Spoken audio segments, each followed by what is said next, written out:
What is going on, gamers? Welcome back to some more Total War Rome 2 tier lists. Today I'll be doing the Arverni faction. Now, my tier list will be based off of very hard battle difficulty and on legendary. Now, these tier lists cannot be used in multiplayer, just so that way we're clear. Multiplayer is a completely different thing. I do not do multiplayer, so do not use this for multiplayer. So to understand how legendary AI works is the AI, not only do they get cheats, the way they recruit units is, let's say if they have a tier 1 barracks, they will recruit any unit they can in that tier 1 barracks, and they will recruit it as quickly as they can. So it's up to you as the player to either outsmart them or outdamage them. So now that's out of the way, let's start off with the Savage Dogs. So the Savage Dogs are built in a completely separate building. They're built in the Slave Trader. So you have the Commons and then you upgrade that to the Slave Trader. The way War Dogs are used is the game says they're good at lightly armored infantry, which that is completely wrong. The proper way to use this is either to run down units, which the dogs will pretty much run down the entire unit, and then they'll go on to the next unit, or what you do is you send the dogs to attack an infantry unit, and then you use the dog handlers to kind of sneak around, I guess, and hit the enemy from the rear. But they are very, very weak units. They're good for only very specific situations, but because of that, I'm gonna throw this in the D tier. They're not even worth recruiting, so don't even bother doing it. Next up is the Celtic Warriors. Now, the Celtic Warriors is a tier 1 unit, only requires 80 upkeep per turn. These are actually amazing units. The Celtic Warriors, they have good melee attack, good melee defense, and they also have javelins as well. What makes these guys so good right off the bat is that the Arverni can recruit them right away, but the AI recruits a bunch of these Levy Freemans, which are spear garbage. Basically, they're garbage. So you pretty much out damage almost every army early game right off the bat. So for this, I'm gonna throw this guy in A tier. Great units. Get these guys in your army as soon as you can. Next on the list is the Naked Warriors. So the Naked Warriors are a very unique unit in Total War Rome 2. They are infantry, but you can't really use them like regular infantry, meaning you can't just send them in and keep them in combat. That's not how this unit works. So how you properly use this unit is you charge him in. He has a ability called Frenzy, which gives you charge damage and also weapon damage. So you charge him in for 30 seconds, and after 30 seconds is when the charge bonus fades. So that's when you pull him out and you have someone else take his place. These units hit like a truck, but they cannot last in melee combat because they don't have much armor. So get them in, pull them out. You can actually use these guys similar to cavalry because of the charge bonus. So you can have, you got your front line, you have these guys kind of swing around and hit them from the rear. They will break units pretty quick. These are still really, really good units if you know how to use them right, and I will still throw these in A tier. Now we're on to the Chosen Swordsman. So the Chosen Swordsman is a tier 3 unit, requires 130 upkeep, which I think is pretty reasonable. And the thing with these guys here is you can get these guys in literally 8 or 9 turns. That's how ridiculous you can get these guys. They are very good. They got really good melee attack. They got pretty decent melee defense, which I think is still pretty good. And these guys will pretty much steamroll almost everybody mid-game. I mean, you still got to deal with like pikes, and there's a small amount of units that can actually counter these guys, but for the most part, I'm going to throw these guys A tier. Now we're on to the Oathsworn. So the Oathsworn is arguably the best melee infantry in the game. What makes these guys so good is their ability. I mean, they have high stats, obviously, but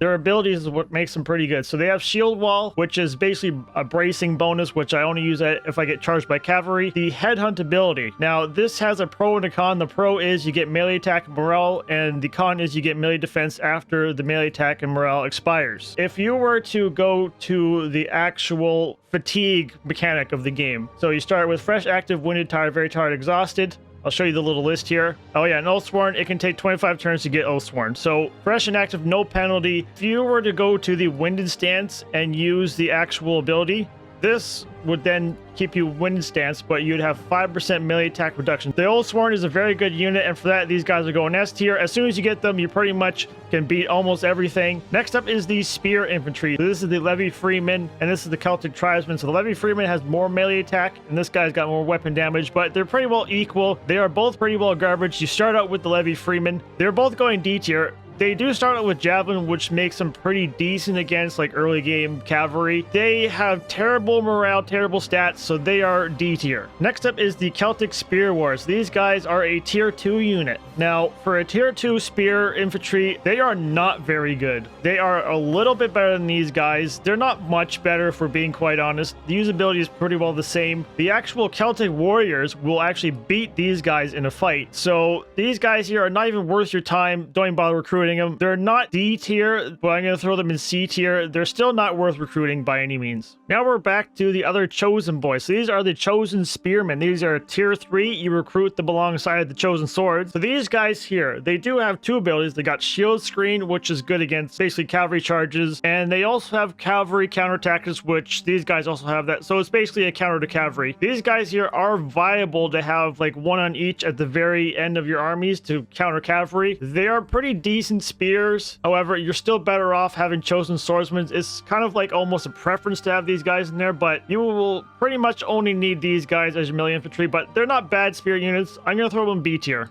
Now we're on to the final spear unit. So these are the noble spears. So they do have the same abilities as this. They have a bit more melee attack, melee defense. They encourage, which gives you morale bonus, which is pretty well pointless, I guess. These guys here have the expert charge defense, which when a unit charges into these guys, they actually get a bonus in melee attack and melee damage. So it kind of negates some of the losses a bit. They are pretty good units. They're expensive. Mind, they are up there. They're 200 upkeep and they're over 1100 to recruit, but they are pretty good spear units. If you wanted to have spear units in your army, these are definitely a good choice. Like I mentioned earlier about the chosen, 1 on each side. I wouldn't have a full army of these or even a half army, but a couple of them wouldn't be too bad. They're good spears. They're going to go in A tier. Next up is the Celtic skirmishers. Now this one here is very similar to this one, despite this one being a tier 1 unit. These guys here actually have better melee capabilities than these guys here. But other than that, the usability is basically the same, so they are going D tier as well. Next up is the Gallic Hunters. So the Gallic Hunters are a very unique range unit. They do have a few abilities. They have the stalk ability, which allows them to be hidden in basically any terrain, so they're basically invisible. Unless you move up to the enemy or start firing, they will become spotted. They have the snipe ability, which will basically give you, I don't know, 2 or 3 free volleys before your unit actually gets discovered. And they have the guerrilla deployment, which you can deploy them outside of your normal deployment zone, so you can actually have these guys hidden at the side of the map, and then as the enemy army moves forward, you can actually have these guys shooting in behind. So these guys are actually going to go A tier. This is pretty much my range unit as soon as I get them to the end of the campaign. Next on the list is the cavalry. So we have the light horse here. So the light horse is a tier 1 cavalry. The only real good thing about this cavalry, it has the frenzy ability, which makes it basically go speedy boy, and it also has javelins. So I'm gonna throw them in C tier. They're not terrible,